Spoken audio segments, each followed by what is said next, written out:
Hello दोस्तों, स्वागत है आपका आपके अपने यूट्यूब चैनल रोजगार प्लस एकेडमी पर। पैट की सीरीज को आगे बढ़ाने के क्रम में आज ज्योग्राफी के बहुत ही महत्वपूर्ण क्वेश्चन कराए जाएंगे, जिसमें संपूर्ण पैट सिलेबस कवर किया गया है और ज्योग्राफी से संबंधित बहुत ही महत्वपूर्ण क्वेश्चन आज की सीरीज में आपको देखने को मिलेंगे और उनके ऑप्शन के एक्सप्लेनेशन भी किए गए हैं। कृपया वीडियो को अंत तक देखें और वीडियो अच्छी लगे तो वीडियो को लाइक करें और चैनल को सब्सक्राइब करें और ज़्यादा से ज़्यादा शेयर करें। शुरू करते हैं आज की क्लास। आज का पहला क्वेश्चन है, निम्नलिखित में से अरब सागर में गिरने वाली नदी कौन सी है? तो option A Narmada, option B Ganga, option C Krishna या ऑप्शन डी कावेरी। तो इसका सही आंसर होगा ऑप्शन ए नर्मदा। नर्मदा नदी जो है वो अरब सागर में गिरती है। देख लेते हैं इस संबंधित कुछ इंपॉर्टेंट फैक्ट। जो नदी अरब सागर में गिरती हैं वो मोहाना बनाती हैं या इंग्लिश में से एस्चुरी कहते हैं, और जो नदी बंगाल की खाड़ी में गिरती है वो क्या बनाती हैं? डेल्टा बनाती हैं। और सुंदरबन डेल्टा जो है वो दुनिया का सबसे बड़ा डेल्टा है जो कि पश्चिम बंगाल में स्थित है। चलते हैं अगले क्वेश्चन पर।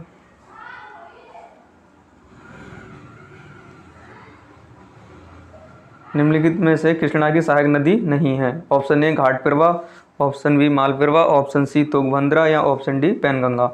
तो इसका सही आंसर होगा ऑप्शन डी पैनगंगा। पैनगंगा जो है वो कृष्णा की सहायक नदी नहीं है। बाकी सब जो नदी हैं वो कृष्णा की सहायक नदी हैं। कुछ इंपॉर्टेंट फैक्ट देख लेते हैं। ब्रह्मपुत्र की प्रमुख सहायक नदियां हैं सुमनश्री, मानस, लोहित, तिस्ता और धनसिरी। गोदावरी की प्रमुख सहायक नदियां हैं पैनगंगा, बैनगंगा, वर्धा और इंद्रावती। यमुना की प्रमुख सहायक नदियां हैं चंबल, बेतवा और कैन। चलते हैं अगले क्वेश्चन पर। कावेरी नदी का उद्गम स्थल है। ऑप्शन ए ब्रह्मगिरी की पहाड़ियाँ, ऑप्शन बी महाबलेश्वर से कि या फिर ऑप्शन सी अमरकंटक पठार से या ऑप्शन डी मानसरोवर झील के निकट से। तो इसका सही आंसर जो होगा वो ऑप्शन ए ब्रह्मगिरी की पहाड़ियों से। जो कावेरी नदी जो है ब्रह्मगिरी की पहाड़ियों से निकलती है। महाबलेश्वर से कृष्णा नदी निकलती है। अमरकंटक से सोन और नर्मदा नदी निकलती है। नर्मदा नदी जो पश्चिम की ओर बहकर अरब सागर में गिरती है और सोन नदी जो है वो उत्तर दिशा में होकर गंगा नदी से पटना में जाकर मिल जाती है। और मानसरोवर झील से जो है वो सिंधु नदी निकलती है। चलते हैं अगले क्वेश्चन पर।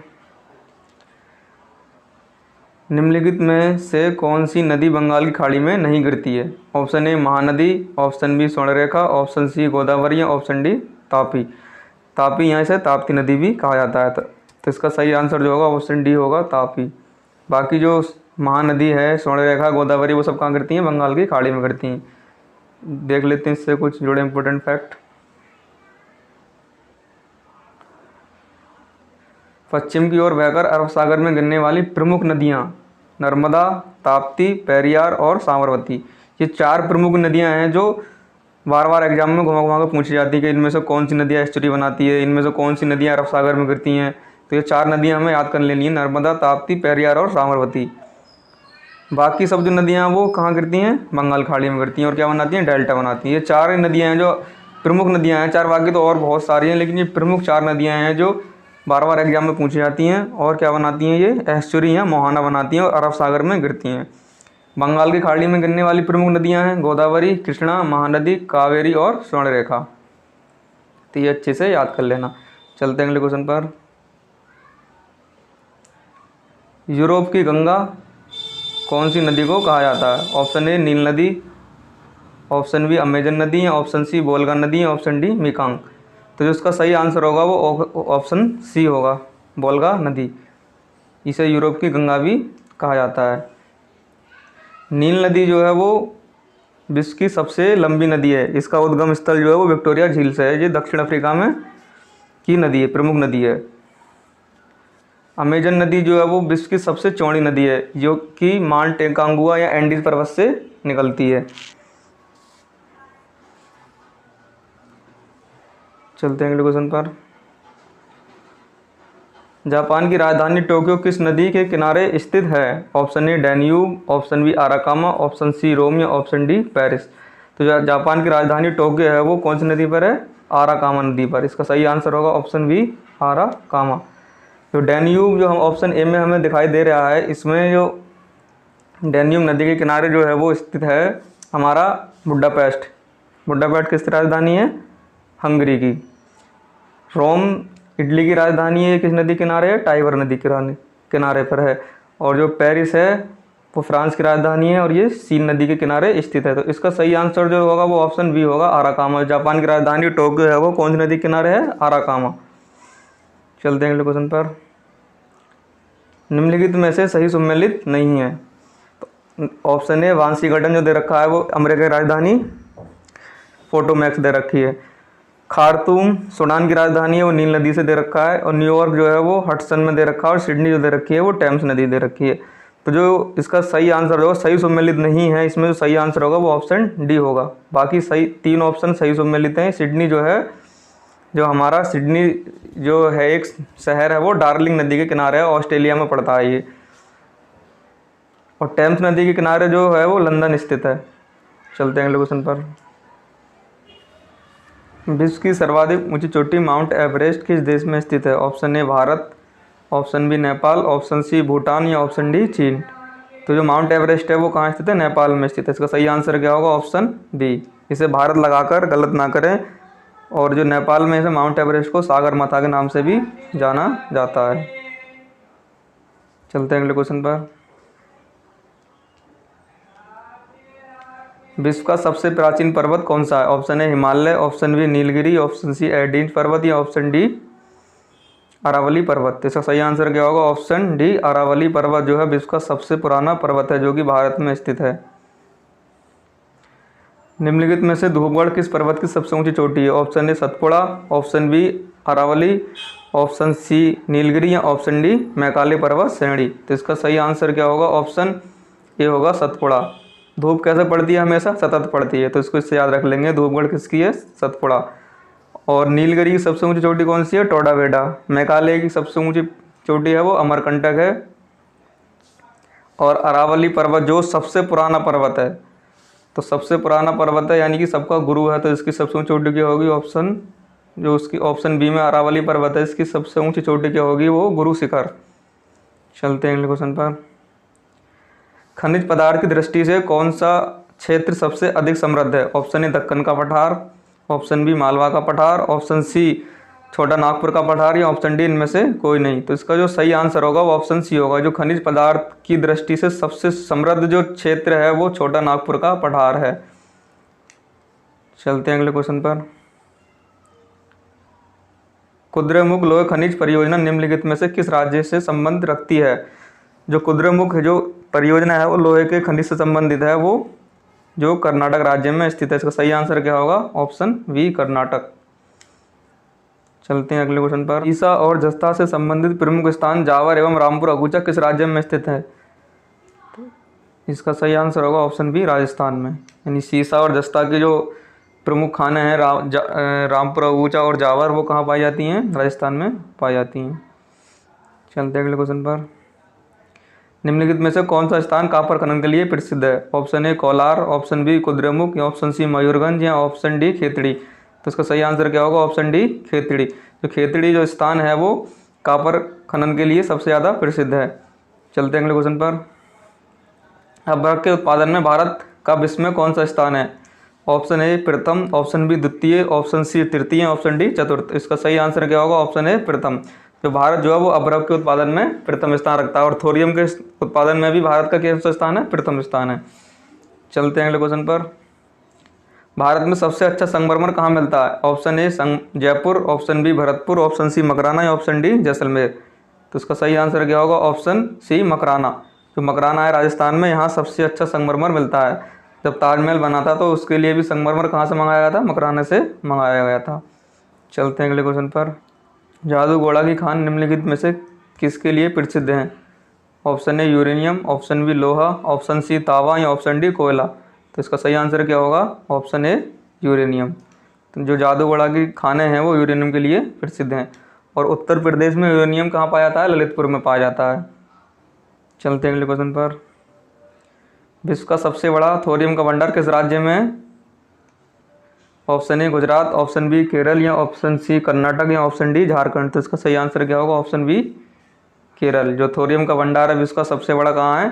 केरल राज्य में भारत के, और भारत जो है थोरियम के उत्पादन में प्रथम स्थान पर है। चलते हैं अगले क्वेश्चन पर। कुछ इंपॉर्टेंट फैक्ट देख लेते हैं संबंधित। भारत में खनिजों का सर्वेक्षण एवं विकास जियोलॉजिकल सर्वे ऑफ इंडिया, इसका मुख्यालय कहाँ है? कोलकाता में है। और भारतीय खान ब्यूरो, इसका मुख्यालय कहाँ है? नागपुर में वो करता है। ठीक है, इसका सही आंसर क्या हो? चलते हैं अगले क्वेश्चन पर। सर्वाधिक कोयले के भंडार कहाँ पाए जाते हैं? ऑप्शन ए महानदी घाटी, ऑप्शन बी दामोदर घाटी, ऑप्शन सी गोदावरी नदी घाटी, ऑप्शन डी इनमें से कोई नहीं। तो इसका सही आंसर क्या होगा? दामोदर नदी घाटी। सर्वाधिक कोयले के जो भंडार है वो दामोदर नदी घाटी में पाए जाते हैं। दामोदर नदी घाटी को भारत का रूर कहा जाता है। रूर क्या है? जर्मनी की एक जगह है जहाँ पर अत्यधिक मात्रा में खनिज और कोयला पाया जाता है, इसीलिए दामोदर जो नदी की घाटी है उसकी तुलना कहाँ से की गई है? जर्मनी के रूर शहर से कर दी है। चलते हैं अगले क्वेश्चन पर। कर्णपुरा कोयला क्षेत्र जो है वो झारखंड में स्थित है। इंपोर्टेंट देख लेते हैं कुछ इससे संबंधित। सिंगरौली कोयला क्षेत्र जो कहाँ पर है? मध्य प्रदेश में पड़ता है। और सिंगरौली कोयला क्षेत्र तेलंगाना में पड़ता है। और जो कोयला है वो कौन सी क्रम चट्टानों में पाया जाता है? गोंडवाना क्रम चट्टानों में पाया जाता है। नेक्स्ट, सर्वाधिक वन किस राज्य में पाए जाते हैं? Option A Madhya Pradesh, option B Mizoram, option C Arunachal Pradesh और ऑप्शन डी हरियाणा। तो इसका सही जो आंसर होगा वो ऑप्शन ए होगा, मध्य प्रदेश। सर्वाधिक वन किस राज्य में पाए जाते हैं? मध्य प्रदेश में। अगर हम प्रतिशत के हिसाब से देखें कि सर्वाधिक प्रतिशत की मात्रा, वनों की मात्रा कहाँ पर है? वो मिजोरम में है। अगर प्रश्न में पूछा जाए कि सर्वाधिक सघन या घने वन कहाँ पाए जाते हैं, तो सही आंसर क्या होगा? अरुणाचल प्रदेश। अगर पूछा जाए कि सबसे कम वन किस राज्य में, तो उसका सही आंसर क्या होगा? वो हरियाणा होगा। चारों बात हमें यहाँ पर याद रखनी इस प्रश्न से। चलते हैं अगले क्वेश्चन पर। सर्वाधिक वन किस केंद्र शासित प्रदेश में पाए जाते हैं? तो option A Delhi, option B Lakshadweep, option C Andaman Nicobar या ऑप्शन डी लद्दाख। तो इसका सही आंसर क्या होगा? Option C Andaman Nicobar. सर्वाधिक वन पाए जाते हैं। वन महोत्सव कब मनाया जाता है? ऑप्शन ए जनवरी के पहले सप्ताह में, ऑप्शन बी जुलाई के प्रथम सप्ताह में, ऑप्शन सी अप्रैल के प्रथम सप्ताह में या ऑप्शन डी मई के प्रथम सप्ताह में। तो जो वन महोत्सव है वो जुलाई के प्रथम सप्ताह में मनाया जाता है। इसका सही आंसर क्या होगा? Option B. चलो इससे जुड़े कुछ इंपोर्टेंट फैक्ट देख लेते हैं। भारत में वन महोत्सव के जन्मदाता कन्हैया लाल मणिकलाल मुंशी हैं। और जो सुंदरलाल बहुगुणा थे, उन्होंने वनों की कटाई को रोकने के लिए 1974 में चिपको आंदोलन चलाया। इनका हाल ही में क्या हो गया? निधन हो गया है। राष्ट्रीय वन नीति के अनुसार भारत के कितने प्रतिशत भाग पर वन होने चाहिए? Option A 33%, option B 21.23%, option C 24.01% या ऑप्शन डी 2.67%। तो इसका सही आंसर वो होगा, वो ऑप्शन ए होगा। ये राष्ट्रीय वन नीति के अनुसार भारत के 33% भाग पर वन होने चाहिए। वर्तमान में कितने परसेंट भाग पर वन है? 21.23 भाग पर वन है। और जंगल, वन और पेड़ों को लगाकर 24.01% पर भाग पर क्या है? वन है। सिर्फ अगर वनों की बात की जाए तो 21.23% पर वन है। अगर सिर्फ पेड़ों की बात की जाए तो वो 2.67% वन है। और दोनों को मिलाकर पेड़ और वनों को मिलाकर बात की जाए तो 24.01% पर क्या है? हमारे वन और पेड़ पाए जाते हैं। तो इसका सही आंसर तो ऑप्शन ए होगा। चलते हैं अगले क्वेश्चन पर। भारतीय वन सर्वेक्षण विभाग कहाँ स्थित है? Option A Nagpur, option B Dehradun, option C Haridwar या ऑप्शन डी नैनीताल। तो इसका सही आंसर क्या होगा? Option B Dehradun. चलते हैं अगले क्वेश्चन पर। इससे जुड़े कुछ इंपोर्टेंट फैक्ट देख लेते हैं। भारतीय वन सर्वेक्षण की स्थापना 1981 में हुई थी। पर्यावरण संरक्षण अधिनियम 1986 में आया और वन्य जीव संरक्षण अधिनियम 1980 में आया।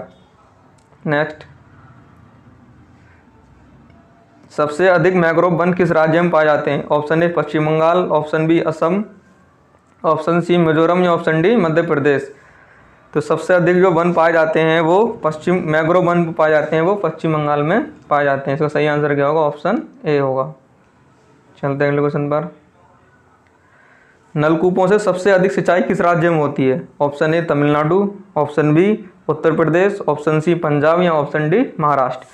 तो जो नलकूपों से सबसे ज़्यादा जो सिंचाई होती है, नलकूप मतलब पंपिंग सेट जो होते हैं, ये ट्यूबवेल्स, इनसे जो सिंचाई होती है वो उत्तर प्रदेश में सबसे अधिक होती है। इसका सही आंसर तो होगा उत्तर प्रदेश। अगर हम यहीं पे बात करें तालाबों से सबसे ज़्यादा होगी तो कहाँ होगी? तमिलनाडु में। अगर नहरों से सबसे ज़्यादा सिंचाई की बात की जाए तो पंजाब में होती है। तो इसका तो सही आंसर क्या होगा? वो ऑप्शन बी होगा, उत्तर प्रदेश। चलते हैं अगले क्वेश्चन पर। पुलिकट झील किस राज्य में स्थित है? Option A Tamil Nadu, option B Maharashtra, option D Kerala. तो जो पुलिकट झील है वो तमिलनाडु राज्य में स्थित है। इसका सही आंसर क्या होगा? Option A Tamil Nadu. महाराष्ट्र में कौन सी झील है एक प्रमुख? लोनार झील। मणिपुर में लोकटक झील, और केरल में जो हमारी झील है वो पेरियार झील है, और वेम्बनाड झील है, और अष्टमुदी झील पाई जाती है। चलते हैं अगले क्वेश्चन पर।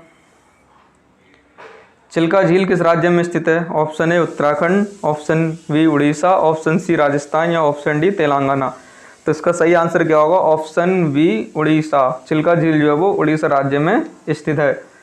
उत्तराखंड में जितनी भी झीलें हैं उनके पीछे क्या लगा होता है? ताल लगा होता है। राकस ताल, मानस ताल, ठीक है। जो उत्तराखंड संबंधित जितनी झीलें होंगी उनके पीछे क्या होगा? ताल लगा होगा। राजस्थान में जो प्रमुख झीलें हैं वो एक सामर झील है और एक ढिंडवाना झील।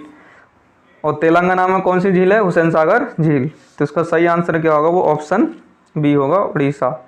चलते हैं अगले क्वेश्चन पर। काकरापारा परियोजना किस नदी पर है? Option A Ganga, option B Tapti, option C Godavari, या ऑप्शन डी दामोदर। तो जो काकरापारा नदी परियोजना है वो ऑप्शन बी यानी कि ताप्ती नदी पर स्थित है। तो इसका सही आंसर क्या होगा? ऑप्शन बी ताप्ती नदी।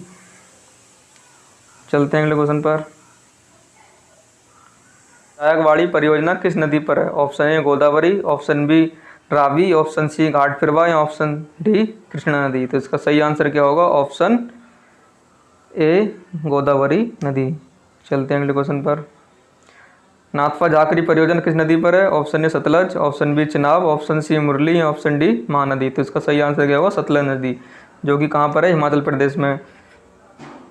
चिनाब नदी पर सलाल परियोजना है, और मुरली नदी पर मयूराक्षी परियोजना, और महानदी पर जो है वो हीराकुंड बांध परियोजना स्थित है। चलते हैं अगले क्वेश्चन पर। जोग जलप्रपात किस नदी पर स्थित है? ऑप्शन ए शरावती नदी, ऑप्शन बी कावेरी नदी, ऑप्शन सी नर्मदा नदी, या ऑप्शन डी स्वर्णरेखा नदी। तो इसका सही आंसर होगा वो ऑप्शन ए होगा, शरावती नदी। जो जोग जलप्रपात है वो कौन सी नदी पर है? शरावती नदी पर है। कावेरी नदी पर शिव समुद्रम जलप्रपात है। नर्मदा नदी पर जो है वो हमारा धुआंधार या कपिलधारा जलप्रपात पाया जाता है, और स्वर्णरेखा नदी पर हुंड्रू जलप्रपात स्थित है। चलते हैं अगले क्वेश्चन पर। विश्व का सबसे बड़ा मरुस्थल कौन सा है? Option A Sahara, option B Gobi, option C Thar, या ऑप्शन डी कालाहारी। तो इसका सही आंसर वो होगा ऑप्शन ए सहारा। सहारा मरुस्थल जो है वो विश्व का सबसे बड़ा मरुस्थल है, जो कि अफ्रीका महाद्वीप में स्थित है। गोबी मरुस्थल जो मंगोलिया और चीन की सीमा पर है, जो कि एशिया का सबसे बड़ा मरुस्थल है। और थार मरुस्थल जो भारत और पाकिस्तान पाया जाता है। भारत यानी कि जो भारत में मरुस्थल है उसे क्या कहते हैं? हम थार मरुस्थल कहते हैं। कालाहारी मरुस्थल भी कहाँ? अफ्रीका में। इसमें एक जनजाति पाई जाती है, बुशमैन जनजाति, जो दीमक को चावल की तरह बनाकर खाती है। चलते हैं अगले क्वेश्चन पर। विश्व का सबसे शुष्क मरुस्थल कौन सा है? Option A Taklamakan, option B Atacama, option C दस्तेलुत, या ऑप्शन डी ग्रेट विक्टोरिया मरुस्थल। तो जो आटाकामा मरुस्थल है वो विश्व का सबसे शुष्क मरुस्थल है।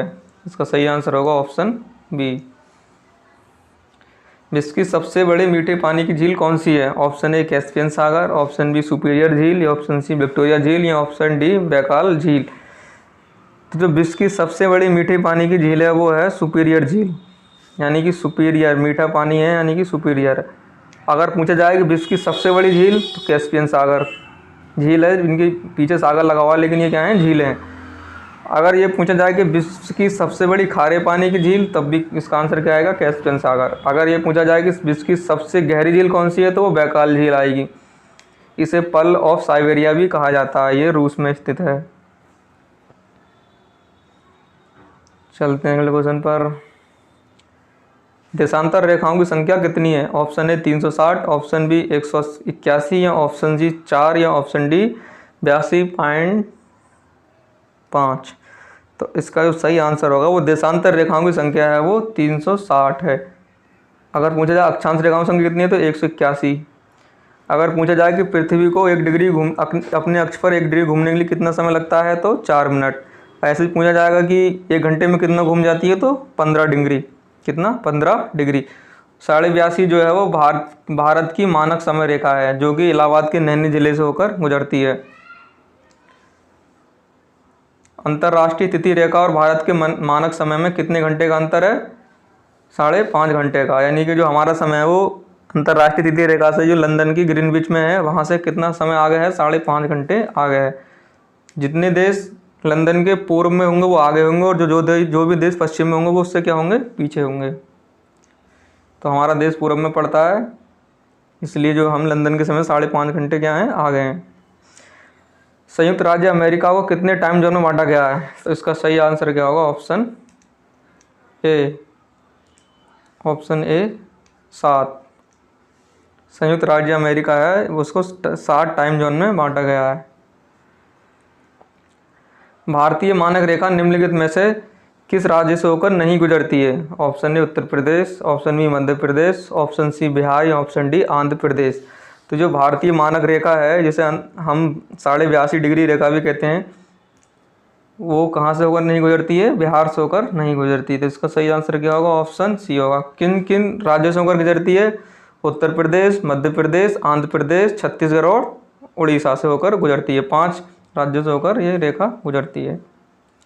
कर्क रेखा निम्नलिखित में से किस राज्य से होकर नहीं गुजरती है? Option A Paschim Bengal, option B Madhya Pradesh, option C Gujarat या ऑप्शन डी उत्तर प्रदेश। तो जो कर्क रेखा है वो भारत के उत्तर प्रदेश राज्य से होकर नहीं गुजरती। तो इसका सही आंसर क्या होगा? Option D. अब ये देख लेते हैं किन किन राज्यों से होकर गुजरती है। तो पहले तो हम देख लेते हैं इसके पश्चिम के 2 राज्य, गुजरात और राजस्थान। मिजोरम और त्रिपुरा पूरब में हो गए 2, मध्य प्रदेश छत्तीसगढ़ बीच में हो गए 2, 6 हो गए। और अब पश्चिम बंगाल और झारखंड और जोड़ दो इसमें, तो ये 8 राज्यों से होकर गुजरती है। याद करने का सही तरीका है 2 पश्चिम के ले लो, कौन कौन से? गुजरात और राजस्थान। पूरब में 2 मिजोरम त्रिपुरा, 2 बीच के मध्य प्रदेश और छत्तीसगढ़। छत्तीसगढ़ जो था मध्य प्रदेश से अलग हुआ था, दोनों से होकर गुजरती है। और अब झारखंड और पश्चिम बंगाल और बच्चे वैसे कितने हो गए? 8 राज्यों से होकर गुजरती है। तो इसका सही आंसर तो होगा ऑप्शन डी, यानी उत्तर प्रदेश से होकर नहीं गुजरती है। चलते हैं अगले क्वेश्चन पर। भारत का सबसे पश्चिमी बिंदु कौन सा है? Option A Indira Point, option B Indira Col या ऑप्शन सी गौरमाता या ऑप्शन डी केबुतु। तो इसका सही आंसर क्या होगा? ऑप्शन सी गौरमाता जो है गुजरात में पड़ता है, सबसे पश्चिमी बिंदु है। और केबुतु जो है वो अरुणाचल प्रदेश में स्थित है, ये सबसे पूर्वी बिंदु है। इंदिरा पॉइंट जो है वो निकोबार में स्थित है, वो सबसे हमारा क्या होगा? दक्षिणी बिंदु हो जाएगा। इंदिरा कॉल जो है हमारा सबसे उत्तरी बिंदु हो गया। अगर हम पूछें स्थलीय सीमा का सबसे दक्षिणी बिंदु कौन सा है, तो कन्याकुमारी से कैप ऑफ कैमोरिन भी कहा जाता है। चलते हैं अगले क्वेश्चन पर। निम्नलिखित में से किस राज्य की सीमा बांग्लादेश से नहीं लगती? तो option A Paschim Bengal, option B Assam या option D Meghalaya, option C Meghalaya या ऑप्शन डी बिहार।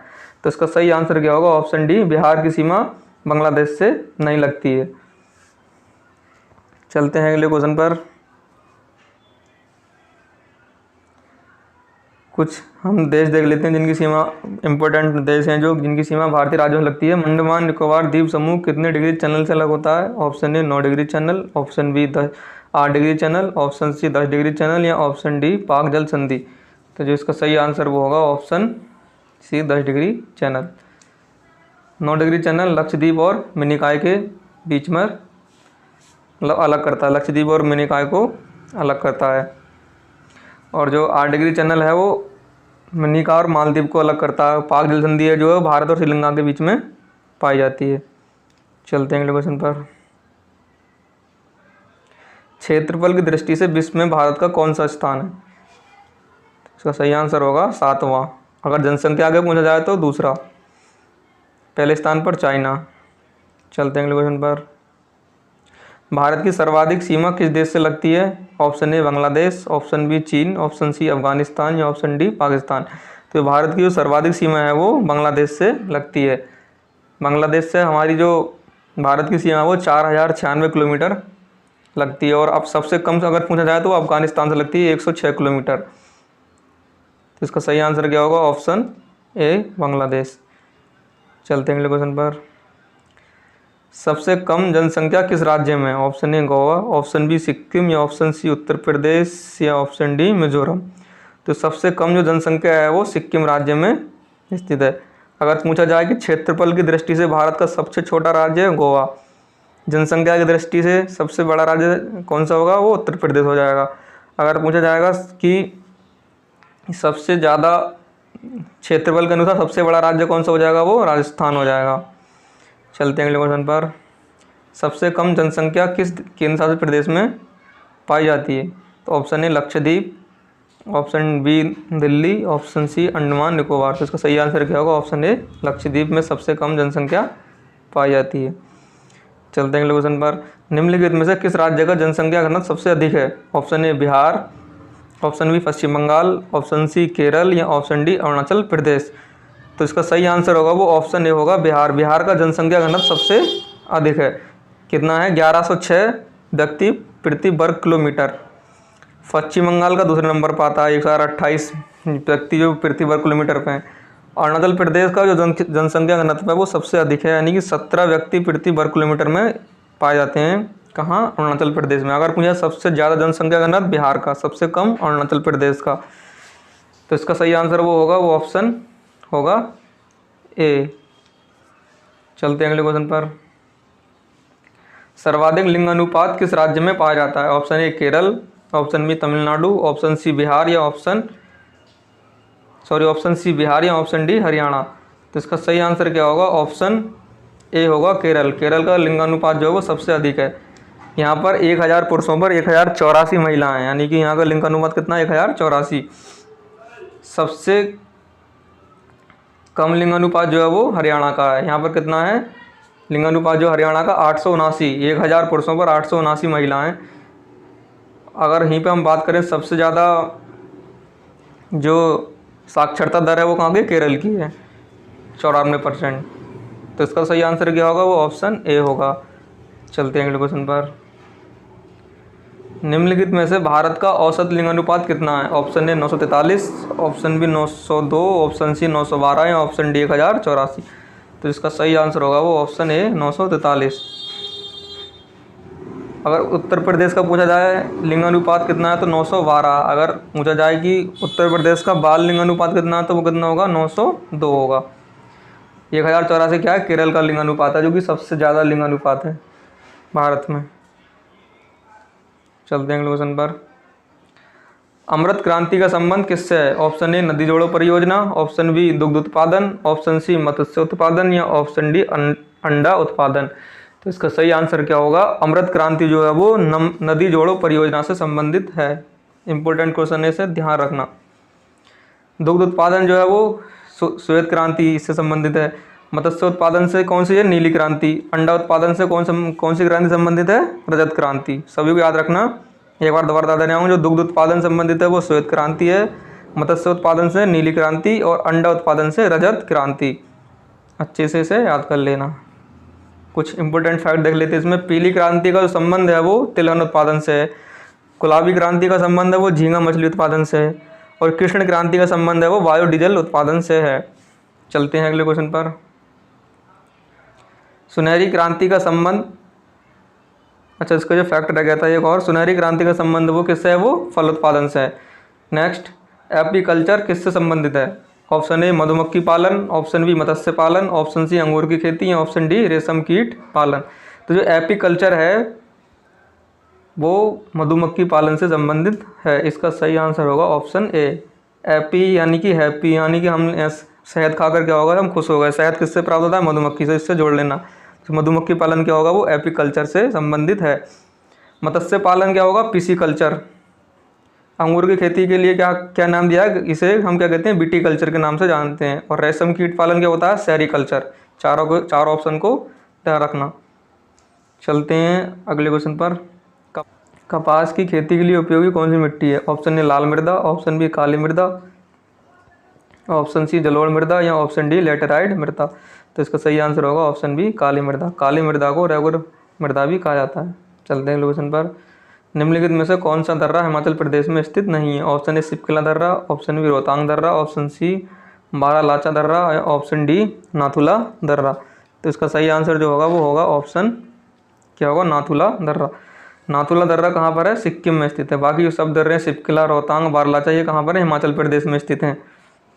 नाथुला में एक और दर्रा है जलेपला दर्रा, जो सॉरी सिक्किम में एक दर्रा और कौन सा है, जलेपला दर्रा स्थित है, यानी कि 2 दर्रे हैं सिक्किम में, नाथुला और जलेपला। चलते हैं अगले क्वेश्चन पर। निम्नलिखित में से कौन सा दर्रा उत्तराखंड में स्थित है? ऑप्शन ए नीति दर्रा, ऑप्शन बी थालघाट दर्रा, ऑप्शन सी बोरघाट दर्रा या ऑप्शन डी पालघाट दर्रा। तो इसका सही आंसर होगा वो क्या होगा, ऑप्शन ए होगा नीति दर्रा। जो माना और नीति दोनों दर्रे कहाँ पर हैं, ये उत्तराखंड में। तो इसका सही आंसर ऑप्शन ए होगा। बाकी थालघाट और बोरघाट कहाँ पर है, महाराष्ट्र में। पालघाट दर्रा कहाँ पर पाया जाता है, ये केरल में पाया जाता है। चलते हैं अगले क्वेश्चन पर। विश्व में चावल और गेहूं के उत्पादन में प्रथम स्थान किस देश का है? तो विश्व में चावल और गेहूं के उत्पादन में जो प्रथम स्थान है वो चीन का है और द्वितीय स्थान जो है हमारा भारत का है। मकर रेखा निम्नलिखित में से किस देश से होकर नहीं गुजरती है? आपके ऑप्शन हैं, option A Chile, option B Brazil, option C Madagascar या ऑप्शन डी युगांडा। तो इसका सही आंसर होगा वो ऑप्शन डी होगा, युगांडा। तो देख लेते हैं मकर रेखा कौन कौन देश से होकर गुजरती है। तो मकर रेखा निम्नलिखित देशों से होकर गुजरती है। जो दक्षिण अमेरिका के देश हैं Chile, Paraguay, Argentina, Brazil. Africa के देश हैं नामीबिया, बोत्सवाना, दक्षिण अफ्रीका, मोजाम्बिक और मेडागास्कर। और ये ऑस्ट्रेलिया से होकर भी गुजरती है। कैस्पियन सागर से सीमा साझा करने वाले कौन कौन से देश हैं, इसे हम तारीख से याद कर लेंगे।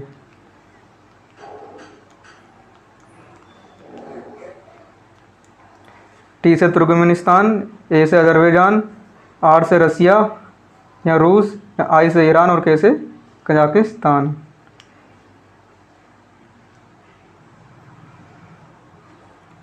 चलते अगले क्वेश्चन पर। दक्षिण भारत की सबसे ऊंची चोटी कौन सी है? ऑप्शन है, option A Dhupgarh, option B Amarkantak, option C Guru Shikhar या ऑप्शन डी अनाईमुडी। तो जो दक्षिण भारत की सबसे ऊंची चोटी है वो अनाईमुडी है। इसका सही आंसर होगा ऑप्शन डी। यहाँ पर हमारी वीडियो ख़त्म होती है। वीडियो अच्छी लगी हो तो वीडियो को लाइक करें, चैनल को सब्सक्राइब करें और ज़्यादा से ज़्यादा शेयर करें। धन्यवाद।